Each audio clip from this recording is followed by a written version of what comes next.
everyone. Welcome back. Josh B. Taranak's going up from the stands, joined very luckily once again by Brian Campbell this morning. Not quite as early as last time as it is for us, but still nice and early in the morning for us. How you doing this morning, Brian? Y'all fired up as always to talk fights with you guys, but please don't ever get up before scheduled time just for me. It's not worth it. All right. For sure. All right, man. So look, let's get straight into it. My first question for you is, one of the bigger fights that got announced recently was Michael Venom Page and Kevin Holland, which is, an interesting matchup that I honestly didn't really sort of see that one coming. But, do you think we could start to see more, ex-Bellator fighters, come into the UFC for these fun matchups? It could be interesting. I don't know if it's like for these fun matchups, more for a big opportunity, right? And it's like who has maximized said opportunity just short of winning a championship better than what Michael Chandler has just recently done, jumping from Bellator to UFC and being so, as we say on Morning Combat, bout it, that the big fights keep opening up and the big opportunities come. For MVP, his case is probably going to be a lot different than most people in the fact that he still kept together the glossy record as he gets ever so close to 40 years old, yet really hasn't been exposed or had his big moment just the same, right? The loss in Bellator to Logan Storley really could have went the either way in the interim title. But I love that given the opportunity to merge with PFL or Bellator, which a lot of fighters that are coming from that side of the line are going to have to make that decision entering this calendar year, that he wanted to not let his career pass without first finding out and testing himself in the ultimate proving ground, the UFC. So for MVP, that is somewhat similar to what we've seen with guys coming in late in their career, like a Chandler, like an Eddie Alvarez. Only again, I don't think MVP fully ever lived up to the hype or the expectations, which kind of gives him an opportunity in here to not just prove himself as a UFC fighter, but in some ways really to prove himself. So that's interesting. But I do want to see if that was the direction or nature of your question at what type of free agency we see coming out of that area. And will the ex-Bellator fighters, especially guys like Johnny Eblen, who let's say don't have a division in PFL and have to sort of under this new weird hybrid of defending a Bellator international championship title. I mean, look, I'm going to give them a chance for this grand plan to work. But I think like anyone else, there's that excitement, that free agency jump. I mean, for me, it brings me back to like pro wrestling in the late 90s and the Monday Night Wars of seeing like who's going to show up on the other show. It's not going to be easy for that to happen, I don't think, because look how hard it was for Francis Ngannou to get out of his deal and the walls he had to crawl over and all of that. But maybe the antitrust lawsuit this year could open that up and help more movement. But I love when there's free agency. I love when it's ripe, and MVP versus Kevin Holland really is that fight. Like you mentioned, I didn't think that would be the first matchup of the sexy potentials that we were all sort of throwing around. But, Holland is kind of a modern day cowboy, meaning Cerrone in that sense. And Cowboy Cerrone was the perfect test and for Eddie Alvarez on his Bellator debut. So I guess I can understand from a company standpoint, okay, MVP, let's see what you got over here, but you got to go through somebody who's absolutely no joke first. And that's certainly Kevin Holland. Definitely. Brian, first thing I want to pay my respects to, and I know you got the Showtime merch on there, which shout out to Showtime because, obviously Showtime Boxing is finished up now, and you've worked with them a lot throughout the years, and including Luke as well. And in my opinion, have really been the gold standard of boxing promotion and the media side and, production and everything for the last 35 plus years. I guess now that Showtime is sort of wrapped up, I just want to know who you think could potentially take over in terms of production and broadcasting within the boxing realm. Well, it's a tough question to answer, mostly because I think there's still some unfinished business in the transition for PBC from the deal they had with Showtime, which went on certainly a long time, going back to the launch of Al Heyman's PBC back in 2015, but have been the prominent network for that boxing league, management house, promotion, whatever you want to ultimately call what Al Heyman has done.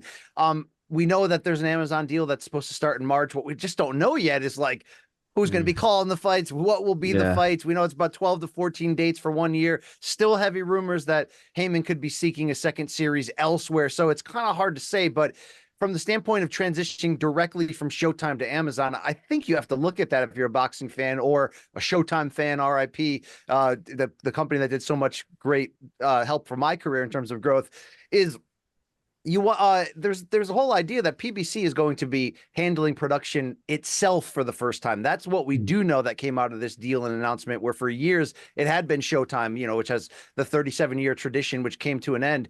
Some strong rumors that a lot of the Showtime folks that made that broadcast so great could be joining on with PBC and making this transition over to Amazon. So that could be interesting if you got used to that presentation and that feel, which is a very classic one. I grew up with HBO and Showtime being the places in the States where you can watch great boxing, and they were in great competition with each other for so long. So I do envision Amazon sort of having that regal feel to it. Don't know, not on the inside. I hope to be on the inside, but I do imagine it having a lot of that flair of what made Showtime feel.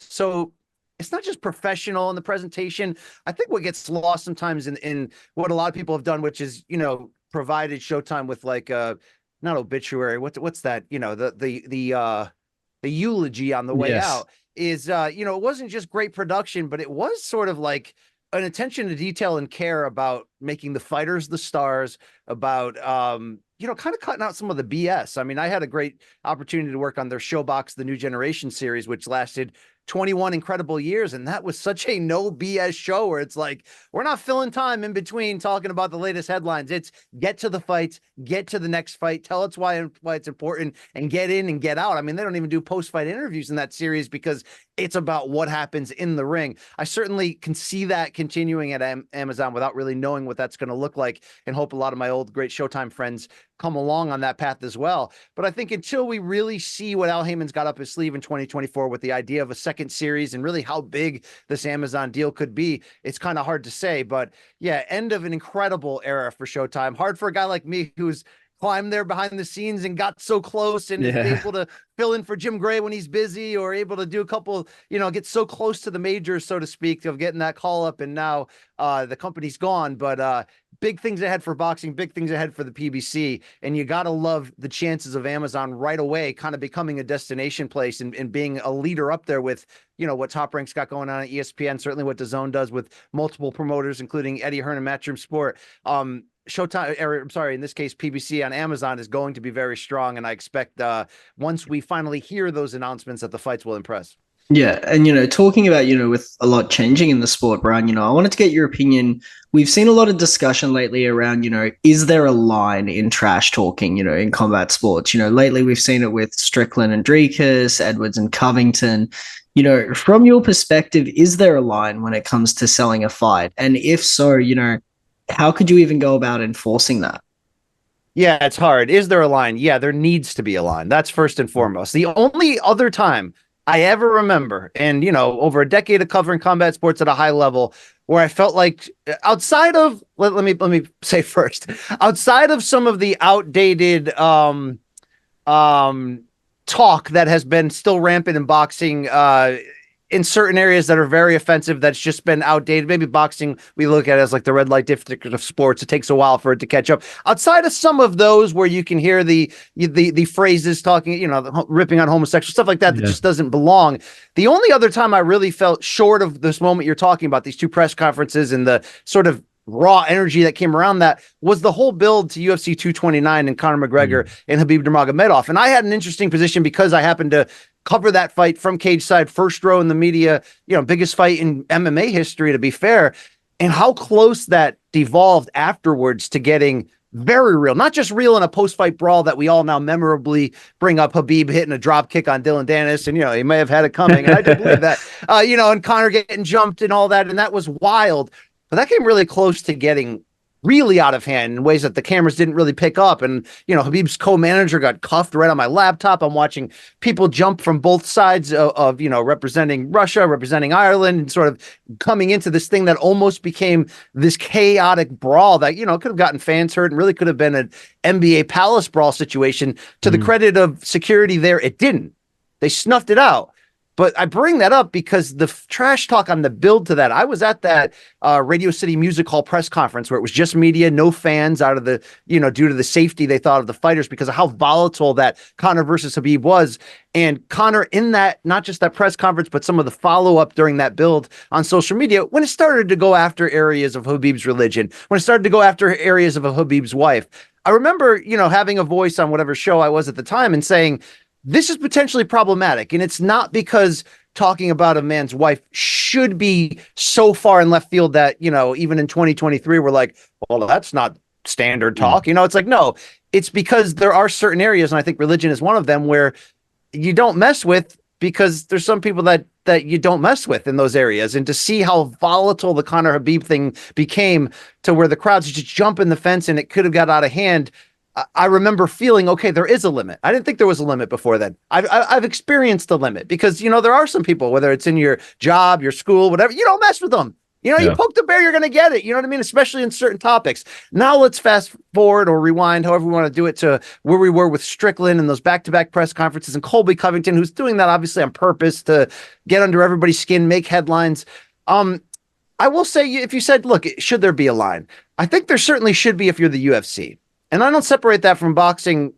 Like the UFC should be penalized. It's for everything they've accomplished. UFC is not, in my opinion, just a fight promotion. This is a fight promotion that has elevated its own sport to such a high level where, you know, remember when Dana White in 2008, 2009 is like, one day we'll be up there with the NFL, you know, we'll replace NASCAR, we'll be the fifth major sport. And we were all like, man, that'd be cool, right? But good luck to you. It's cage fighting. Well, they've almost damn near got there. I mean, they're on ESPN, the connection with Disney. I mean, it's on ABC at times. It's in your living room. It's accepted in ways that it never was before. So with that opportunity to make that kind of money and have that stance, responsibility does change. That's why I was very outspoken when nothing happened after Dana White had this incident a year ago with slapping his wife. You didn't even get a press release. And I know some of this stuff is very trite and showy, but you didn't even get a very trite and showy press release from anyone that was involved, that had connections. It was almost, you know, so that's another whine and argument for another time. But the whole point of me saying this is, when you're at that level, I think there should be a line,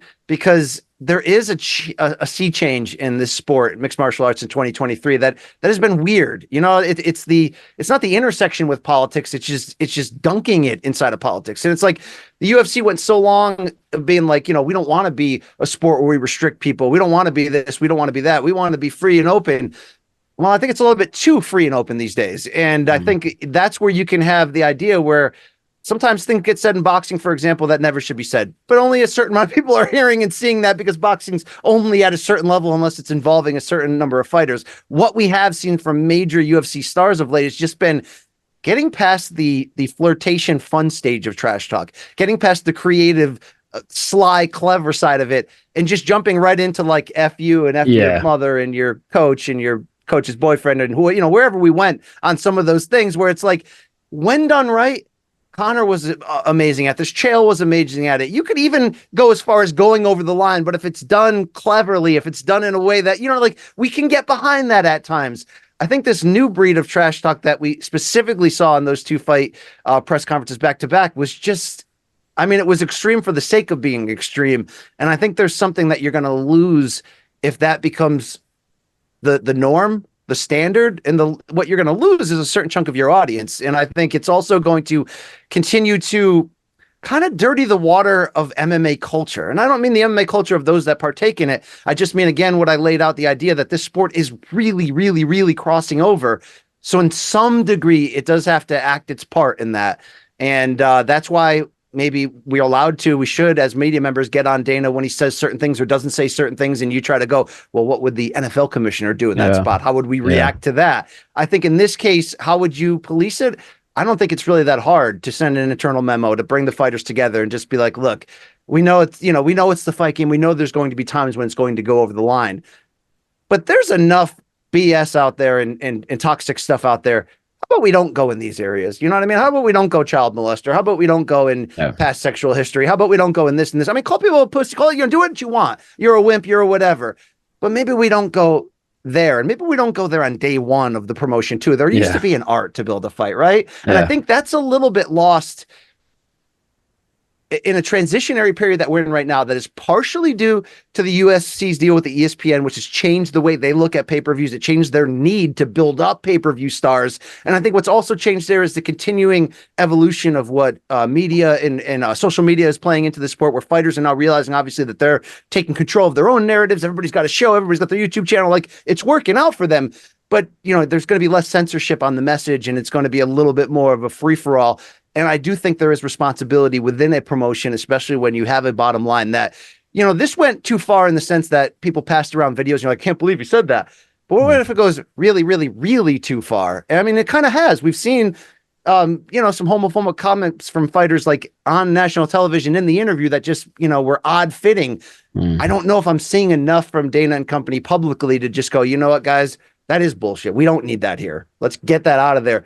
Let's focus on man versus man, woman versus woman. If you hate each other, let's say it, but let's try to realize the larger thing. I think there is a way to police that to a certain degree, but my problem right now, to close on this very long-winded rant, is I don't see a setup where big-time UFC names have any punishment coming their way. How could Conor throw a dolly through a window and his reward is you can be the A side of the biggest fight in MMA history and fight for the championship again? You know what I'm saying? Like, what about the people that got glass in their eye and got pulled from the card? What about that? And same thing about Dana. We weren't calling for Dana's neck because we, hate him or whatever, or think that a return slap on a wife means this or with that. It's just a bad look. And if the CEO, president of your company can get away with it, why can't anyone else? And it's, I saw Dana say, look, I didn't like Colby's comments. Well, Dana, how about all the other comments too? Not cool in that regard. There's only so much you can clean up this game, but I do think you can clean it up a little bit. And I think that's important when you are publicly traded and at the level that the UFC is. Definitely. Brian, just quickly on something I want to talk about. Obviously, AJ and Ngannou was announced a few days ago, which is massive for the combat sports world. And overall, what Saudi Arabia Riyadh season is doing, I think, has brought these boxing promoters like Frank Warren and Eddie Hearn, who notoriously never get along. Now they're sitting there smiling and happy-go-lucky in interviews and photos together. It's good for the sport, I think. But I think with Saudi Arabia, venturing with the UFC now, with that event coming up shortly, with the amount of high-profile events we've seen, and the fact that we've still got Usyk and Fury to come next month, it makes me wonder where this sport within Saudi Arabia. Do you believe that Saudi Arabia and this whole Riyadh season really is the future of combat sports? It's a hot button question. I mean, it should be the question in boxing entering 2024. I don't really know how to answer it because I don't know. It's sort of like, we're like, hey, man, weed's legal these days, but how about those ones behind the counter at the gas station that are different colors? Are those good for you? It's like, I don't know, not enough FDA, background check on it. I don't know long-term what is going to be the negatives of this relationship with Saudi Arabia, but the short-term positives are certainly they're bridging the gap. They're bringing people together that don't normally work together. They're making fights with a focus on the heavyweight division in ways that it's been really hard to get these guys to fight each other. I mean, why has Joshua and Wilder never fought yet? Why has Joshua and Fury never fought yet, right? I mean, it's politics. It's network deals. It's everything. It's the business. It's the politics of boxing. In a way, Saudi has a way of blowing that up because they got more money than everybody else. Well, that's great. So as long as they're going to be doing very good things with their money. So what does that mean? Well, make really big fights and get guys paid a lot. That's great. But it is great up to a certain degree. There's been a removal of boxing's middle class. It's been a slow build and decline, in my opinion, over the past really 2 decades. And decade and a half, to be really honest. And I think what it comes down to is the raising of certain fighter salaries, where it's like we've got low-level fights on TV where guys are barely getting paid anything. And then to some degree, we've got nothing but huge fights, pay-per-views that shouldn't be on pay-per-view because that's the only way to do it. And it's closed the middle ground. This isn't a new development, but I think we're really seeing it hit hard from different things. When PBC launched in 2015, guys were getting paid a lot more in some ways than maybe they should have for lopsided matchups. Same thing when DAZN launched, just throwing money left and right. I mean, Triple G got $100 million deal in his late 30s with the hope from DAZN that he would fight Canelo at least once, right? Like, it's just like money got thrown around a lot. What is this going to do to continue to remove that middle class? And what I mean by the fear of saying remove the middle class is you're not seeing what we used to see. We used to see like great fights on HBO and Showtime that weren't pay-per-views, but like were great. And, the A side can make $4 million, the B side can make $2.5 million or whatever it was. And it's like, the networks had that budget. That's been so blown out of the water by a few different things that if Saudi comes in and is just opening in the back of the truck for matchups that don't warrant it. That Day of Reckoning card was fun with the heavyweights, right? But there were a lot of people up and down that undercard that if you look closely, making $6, $8, $10 million in matchups that probably shouldn't have been made to begin with. Yeah. They're able to sort of rein in the unlimited well of money that they seem to be able to bring here and can focus it on what truly matters in ways that can improve the sport. That'd be great. I also understand that I don't believe they're in it to improve the sport. They're in it to improve Saudi Arabia and Riyadh season and travel and all of that. And I do think we've all gotten over, for better or worse, the initial sort of like, oh, we're dealing with Saudi. Didn't that journalist get beheaded? Like, don't they have this going on and this going on? Vince McMahon and company took a lot of heat when WWE went there. Eddie Hearn and company took a lot of heat when they were the first to bring boxing there. Maybe that's died down because people are willing to give people with a lot of money a chance, and maybe there's been good things that have come from this. And, you know, I'm supportive of a country trying to change its image and using sports to do that, while also being mindful of the idea of what sports washing is. We don't seem to be talking about that anymore, which is fine. We do seem to be talking about, can Saudi become the next Las Vegas? I don't know. I'm not sure. Do they have the type of money that could really take over the sport? Well, they've already started their own boxing promotion. I mean, they signed Alexander Usyk to that. They're bringing in, like we said, people that don't work together and bringing them across lines. But they are focusing largely on heavyweight division. I guess it comes down to how much money they do have and how committed they actually are. But they're for real. They are absolutely for real. The same way that even, I think, you know, the PFL getting the $100 million investment from Saudi, even though UFC is also close with Saudi, going to do their first card there, although we know them more for what they do in the UAE. If the well is as deep as we think it is, then it could shift the power balance in mixed martial arts if free agency can become real free agency for these fighters. And I think in boxing, it can blow everything up. But it's still a little bit too early to tell what their real plan is beyond, let me just bring as much attention as we can constantly and you know, change the tourism model and face of it and all that. But if it starts going beyond heavyweight, we start seeing the fights that we want, yeah, that's going to be great news for everybody. But I'm also not seeing every promoter yet taking part. I'm also seeing some being a little bit, you know, it's going to take some time to get there, but I'm watching very closely as much as anybody else. I just don't know. I don't know what their true motives or the level of involvement is. So we'll have to see that over time. No, for sure. So, you know, Brian, my next question, you kind of touched on it a little bit earlier, which is, you know, so many fighters nowadays, you know, do their own media, have their own podcast, their own show. And, you know, social media now is larger than ever in terms of fighters promoting themselves or, you know, the organization promoting a fight.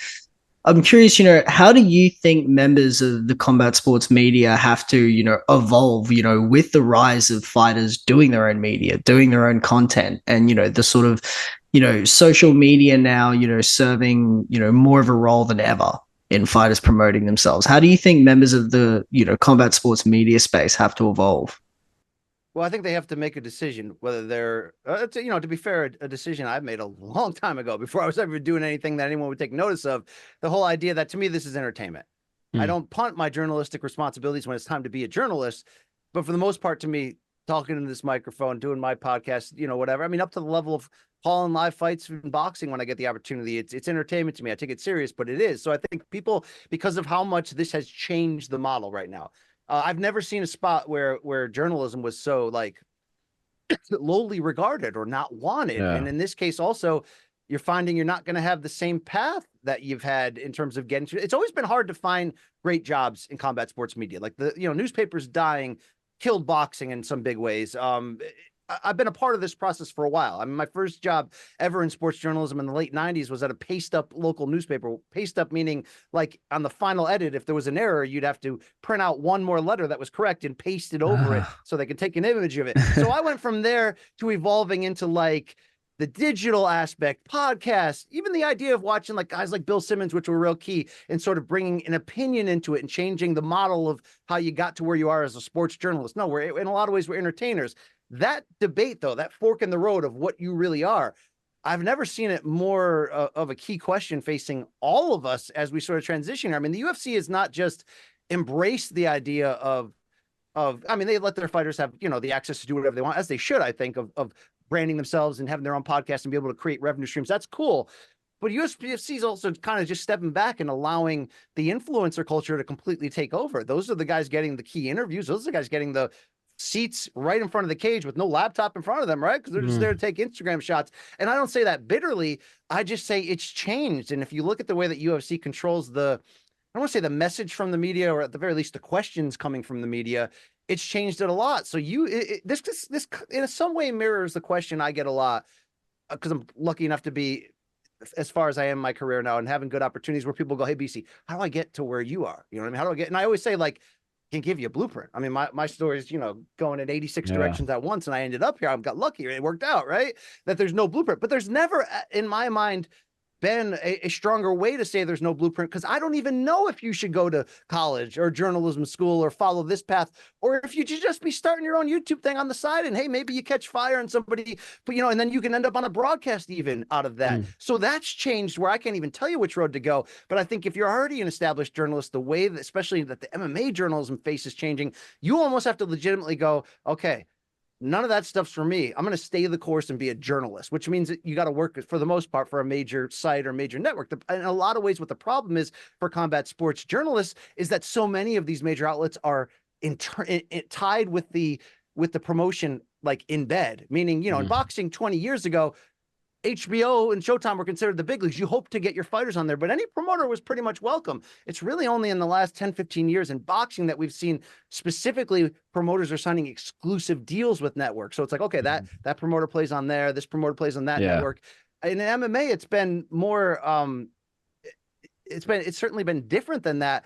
But I think the whole idea of minimizing the role of the true journalist, if you do write for like an ESPN, for example, can you truly be as critical when they have the TV deal with you? These are the kind of questions I'm asking now. That it's changed the voice, it's changed the responsibility, and it's also changed what's open to you financially. I mean, I've never seen so many people in my field be out of work and not knowing where to go next. So I think you have to look at it and go, should I go down the entertainment path and have viral interviews that are wild, and we're drinking beers out of shoes and we're doing crazy stuff? And by the way, I've done some of that crazy stuff. It's fun and games, but that's almost the path you have to go. Full gimmick. We're not here to break news. We're here to entertain, because to some degree, the nature of your question was, is fighters having their own channels, their own outlets taking away? It is taking away to some degree, but I think the UFC is also playing into that, because I don't want people at the press conference afterwards asking tough business questions, asking key, they don't want that anymore, right? They want to ban you, and they want somebody in next to you who's going to bring a lot more attention for everything they post, and it's all going to be positive. So a lot of us have some interesting decisions to make as we navigate our career moving forward. A lot of people that are trying to get into this business are going to have interesting decisions to make. And I don't know what the answer is or where it's going. Everything is cyclical in the end, but where we are right now, it's as if we don't need MMA journalism. And I hate to even say that, and it's not true. I mean, I'm so happy that Bloody Elbow were independent, and they are continuously in the right, most important season, constantly putting out content I'm reading, whether it's about drug testing, fighter pay, all of that stuff. That stuff should be done and researched and presented out there. But can you make a lot of money doing that? Can you get access doing that? No, you just can't. So it is a very, very interesting time where, I'm not sitting here complaining because UFC champion A has a podcast that does 10 times more traffic than mine. Good for them, man. I support them. That's great. I'm saying more of, the hell's my role nowadays? Yeah. You know what I mean? What is my role? Okay, let me crack you up with a couple old band jokes here, and then I'll give you a 90s reference, and we're out of here. All right, there's BC, but I also sit up at night and go, what is my role in this? I think it is changing, specifically in MMA, and it's changing very quickly. Definitely. Brian, just something I want to touch on is UFC 300. I know there were an announcement yesterday with Daman Sarukian and Charles Oliveira being announced, but I'm still, and obviously things can change, and this could all be a minute point when, if Dana announces a main event within the next couple of days. But right now, as it stands, it's a tricky one, because I think UFC 299 is almost shaping up to be a bit more stacked at this point with the amount of matchups that card has. I guess I'm sort of struggling at this point to find a main event, unless they pull it out of the hat, which most likely they will. But at this point, who do you believe makes sense for a UFC 300 main event card with it not being McGregor? And I know people are, giving some hate to Leon Edwards and Bilal Muhammad. If that was the main event, which I can see, I can understand that, but it can't be. But I mean, who do you see who could rightfully main event this mega fight card? You know how many times in the past 3 months I've either pitched that this would be our main topic on our podcast, or ended up being, because not only is it fun to look ahead to a historical card and one that we expect a lot. Why? Because Dana White's been saying all along, as he said, you're going to see that these early prelims are going to be better than most, main cards and main events. And I expect in some ways that to be true. I expect a very deep card. But my fear is we get closer, as we're all trying to do the math and go, okay, well, that guy, he'd have to turn around on 2 months to make this fight happen. Or, hey, isn't that guy retired? Or, hey, what, there's a lot of problems right now. I mean, I thought with all of the fact that it was a limited cupboard based on the recent schedule and who we know is fighting after, I really thought Islam Makhachev would be there. And I thought it would be Charles Oliveira. And now to see Not just, Luke Thomas reminded me of the potential of Ramadan, but I think maybe Islam's injured, and that's why we're seeing these other matchups. But if that's not even the case, then, I mean, is it going to be Tom Aspinall and against Pereira, which is some dream matchup fans have cooked up? Is it going to be, I mean, Gaethje and Holloway for the BMF? I've thrown around some ideas that I feel like involves the type of names that could save this card. But Luke Thomas, my cohort on Morning Combat, has been very pessimistic toward the idea of not that this card will suck, but that it maybe won't live up to the expectations of what you'd think UFC 300 would be. UFC 100 had star power. UFC 200 had depth and star power. Okay, John Jones fell off. It didn't have, it's still pretty damn awesome in a lot of ways. I hope that this is celebrating, we just finished the 30th anniversary, and now it's rolling right into 300. The company's never done better financially, but we also know some of their tricks and trades. When Conor fights, don't put it on UFC 300, right? Because he's going to draw so many people. You're going to see a weak undercard under Conor, although it's Conor announced it's going to be International Fight Week. I don't know if that's confirmed. That's interesting. But, we're not going to get him. Who the hell else are we going to get? Unless they've got a crazy GSP-sized rabbit, or Khabib going to defy his late father's wishes, or something that we don't see coming. It's going to be, I don't question that they're going to give a step. I don't question that they're going to pull veterans out and put them in action fights. I don't question that we're going to go, oh, that potential number one contenders fighting that guy. Oh, they're going to fight now. Like, there's going to get us some of that. The hell's going to be the main and co-main, guys? I don't know. I really don't know. And I'm starting to get a little bit nervous as we're just a couple months out, because, I want this thing to be awesome, because, history, round numbers matter to me too. I want Jim Miller to fight on all three of these cards. I want mayhem, whether it's like an unnecessary Holm versus Misha rematch. I want weird stuff like that too. Problem is, all these little side things that I want may end up being the main event if they stay the course of where we are right now. The fact that they didn't put Conor on, though, did tell me that they must have plans. Okay. That tell me that they got something. I just don't know. I don't see it yet. And hopefully to me, it's Adesanya, because the idea of, I know Adesanya just spoke out with Teddy Atlas, and it was like the first time he's spoken really in depth in a while about the loss and stuff. And I know there's been some idea that he wants to take a lot of time off, but if DDP blows through Strickland, you're telling me they couldn't go, okay, oh, you're not injured, Drickus, let's turn it right back against Izzy. You could be in the main event for the middleweight championship against the guy that called you the N-word a bunch, and you guys had some hot lunch going on for a little bit until it faded off. I think you can pick up right there. I think even Strickland versus Adesanya in a rematch could be that, as long as you can get Izzy willing, and as long as the winner of that fight coming up in January can turn around quickly. I've got no issue with that. So I'm hoping sort of that. I don't necessarily want to see Aspinall versus Pereira, as fun and exciting as that it could be, but because we're all sort of going like, why does Jones Stipe have to happen a year after it was already 5 years too late? But, I supported it at MSG because it was about history and star power. I don't support it next MSG, as we're going to wait for it, it seems. But I'd rather have Aspinall get closer to fighting fights that truly matter to him. But we are running out of time here, guys. So unless you guys got some ideas I'm not thinking of. I mean, I've been trying to get Whaley and Rose together for a trilogy to find out who really is the best strawweight in history. But I'm the only one that likes that fight, so they don't want to matchmake anymore. There you go. Yeah. For sure. Well, look, Brian, last couple of questions from us, last one from me anyways, I wanted to know, as we look ahead to the rest of 2024, what are some specific goals that you have both in and outside of combat sports? Oh, wow. Going deep here. Quartering. I like it though. Look, I've never hid, whether talking to Luke Thomas about our own strategic future or talking to anyone like you guys, like, I want to call boxing for a living. I love combat sports. I love all the roles you can play, from interviewer to podcaster to, buttoned up news reporter to all that stuff. Guys, there ain't nothing in this world like calling a live fight sitting ringside. I mean, it is a legal drug that, not many are called, but when you line up and they inject that in the veins, the responsibility of adding to the soundtrack of what happens between so many of these great warriors. I love this game. I love that. I've gotten cups of coffee before. I want to continue that this year. And that's my true goals in life. At the same time, my podcast Morning Combat has had really, the type of overnight success in the last couple of years that I never could have imagined. And then we kind of had a crap year this past year. You know what I'm saying? Showtime goes out of business. We didn't know if we were still going to have a show. There was some internal struggles. There was production struggles. There were budget struggles. Guys, there were struggles, okay? Luke and I are lucky to still have this editorial marriage going, but the reason why it's still going is I think everybody involved, and we're going to have a big announcement coming up about our future. We haven't quite yet gone for it. You know what I'm saying? Yeah. You know what I mean? When you just haven't quite yet. And until we go for it, win or lose, pass or fail, I'm not going to be able to sleep at night until we do. So I want to see Morning Combat go in the direction that those who are behind it and are ready to take us there believe, and I believe with them. But I want to call fights on the highest level.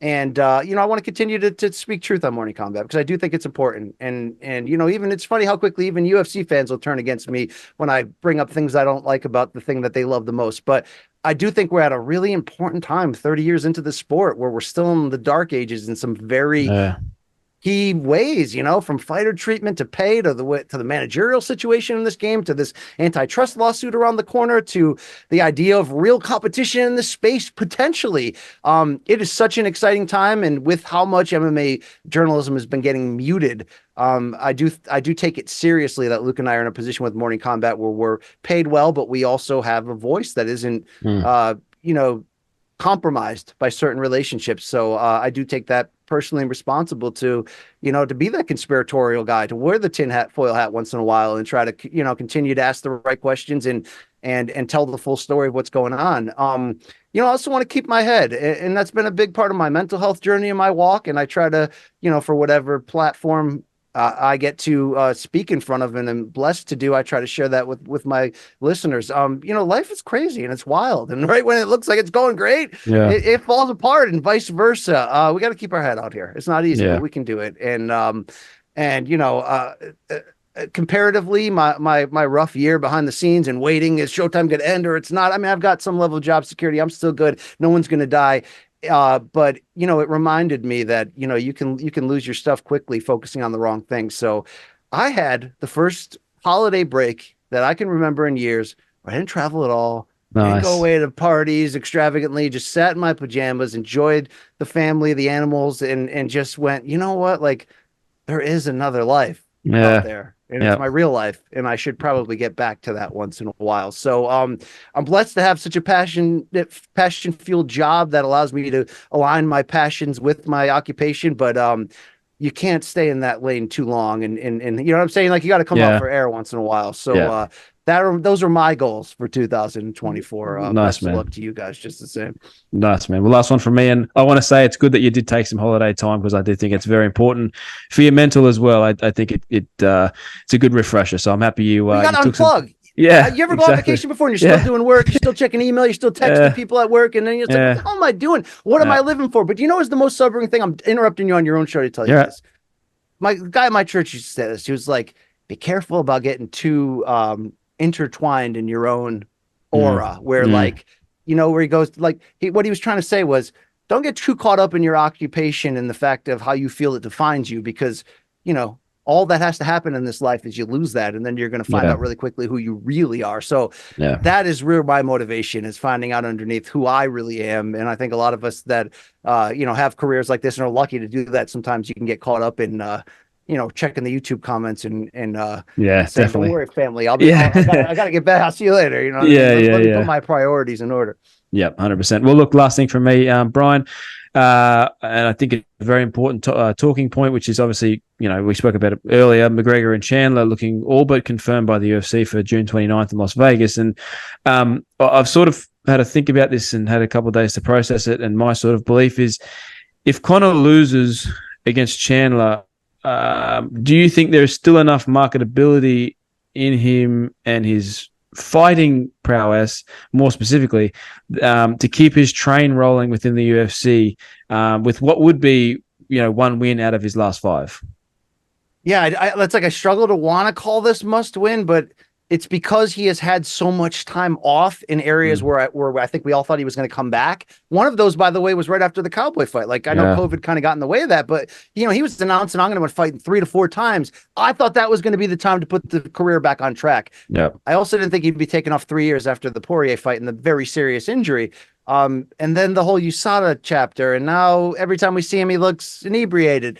I really don't know what to expect. This is the weirdest time ever. Yeah. But as with the days keep clicking off the calendar and he's getting so close to, being too old. Yeah, I do wonder if this actually is a must win. I wouldn't doubt he's going to get every advantage in terms of, is this really going to be a middleweight fight? It might be. He's going to give himself every advantage. This is also a matchup that, he can lose disastrously or he can win by being his sharpshooter of old. I just think if he does win, this journey can go on a little bit longer. I mean, even Chuck Liddell in his great twilight, I say great loosely. He lost all those fights in a row, right? And they had to kind of remove this great legend from there. He at least had that one great win in between. What was that? Was that Vanderlei? Where it was just sort of like, it just kind of reset it for a moment. You're like, okay, the guy still got it. It's all good. We're good. Go ahead, lose the next 4 or 5 in a row. I mean, Tony could have bought himself some of that time. Tony Ferguson, if one of those had gone his way. If he wins, he'll have a longer leash. But if he loses, if he gets knocked out, I mean, what's left, guys? We're going to cash in that Nate trilogy. Sure. Yeah, you can always look. I've been trying to make Paddy versus Conor, and nobody wants this fight. And I think it's a fantastic fight. You can do those type of fights for sure. But if he loses this, guys, and if he loses by knockout, it's going to be hard not to look at him as not just a shadow of what he once was, but like kind of damaged good, like just kind of like. I mean, Cowboy Cerrone hung on too long, and by the end, even really the Conor fight, to be fair, it was sort of like, man, like. He's just hanging on with the name, and I never wanted to see Conor hang on with the name, but he's been gone so long, and it hasn't gone his way for so long. He just hasn't seemed serious for so long that if it doesn't go his way and it goes disastrously here, I don't know what left we would lean on besides putting on the highlights from 2014 and 2015 and reminding ourselves about a guy who no longer exists. And if he would have done it over, would he have done it differently? I don't even know, because he enjoyed a level of fame and financial. I mean, it's not just the Floyd fight. It was the whiskey. It was everything. I mean, he has had a wild second half of his career, but this will always be the great what if. I mean, I did, my first year covering MMA, not covering it in general, but covering it in person, was the Conor rise. It was, one big one after another. I mean, he made press conferences more fun than most pay-per-view cards. We all have this either deep-rooted enjoyment, love, like we owe him something. I don't know. I mean, as journalists, like the best thing that's ever happened to all of our careers has been Conor McGregor. It really has. It really has. Brings more money, more leverage, more opportunity, more exposure, more everything, more fun. It's been a fun experience, or else it used to be fun. I don't want that ride to be over, but I also don't want this version of like two bald tires and sort of like, it's like, damn, it's going to be tough, man. I hope for his sake that he shows out. I don't, I mean, could it go, what's the luck here? I don't expect a disastrous injury, but he better finish. He better look good and finish Michael Chandler. And if he does, dude, he might get a welterweight title shot. I mean, that's the thing. It's teetering. He wins this. He can they get open. They can give him anything he wants. Yeah, I know. If he loses this, I don't know, guys. Are we going to see him in BKFC against Mike Perry soon enough? I don't know. Yeah, I know. There's a world of options. Well, look, Brian, you've been extremely gracious with your time, man. And, for a guy very busy like yourself, we sincerely appreciate it. I speak for Alex as well. We're both big fans of yours and the Morning Combat. So to get your time and chat with you, man, is always a pleasure. And we're always very grateful. Look, man, we're wishing you the best for 2024 and all the goals you have set out. I can't wait to see you announcing some boxing fights soon. And, man, look, we'd love to talk to you again later on this year. Thank you so much for your time. Anytime, guys. Great chatting with you. I appreciate it. Thanks. Thanks, man.